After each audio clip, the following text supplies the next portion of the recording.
Je m'appelle Mathieu Letellier, je suis chargé de recherche au CNRS depuis 2016 et je travaille à l'Institut interdisciplinaire des neurosciences sur le neurocampus de l'Université de Bordeaux. Ma recherche s'intéresse aux mécanismes moléculaires et cellulaires de la formation des connexions neuronales et de leur plasticité dans le cerveau. Le cerveau des mammifères en particulier est une structure extrêmement complexe, qui contient énormément de neurones, plusieurs centaines de milliards.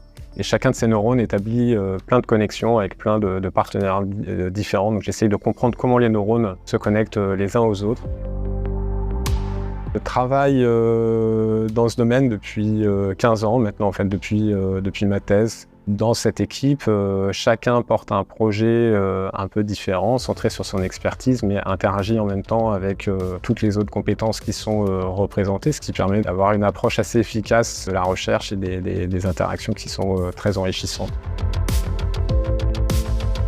L'objectif de mes recherches, c'est vraiment un objectif de compréhension du fonctionnement du cerveau, je dirais, avec une approche très cellulaire. Qu'est-ce qui se passe au niveau des connexions, au niveau des cellules individuelles, c'est une approche cellulaire. Enfin, un autre enjeu, c'est de mieux comprendre certaines pathologies neurodéveloppementales. Donc nous, on est vraiment dans le versant développement. On essaie de comprendre comment les neurones assemblent des connexions pendant le développement et comment ils peuvent remodeler les connexions. Et on sait que dans certaines pathologies neurodéveloppementales, il y a des défauts de formation de connexions liés à des mutations ou à des problèmes d'interaction avec l'environnement. Et notamment, on étudie des protéines, des gènes qui favorisent la formation de ces connexions et dont on sait qu'elles peuvent être porteuses de mutations. Le cerveau, il est composé de neurones, ça je pense que tout le monde le sait, mais il est également composé au moins à 50% de cellules gliales. Il y a toute une recherche à faire sur ces cellules-là, qui n'ont pas été considérées sous cet angle-là, parce que ce sont des cellules qui ne sont pas excitables, qui ne génèrent pas de potentiel d'action, qui n'ont pas d'activité électrique.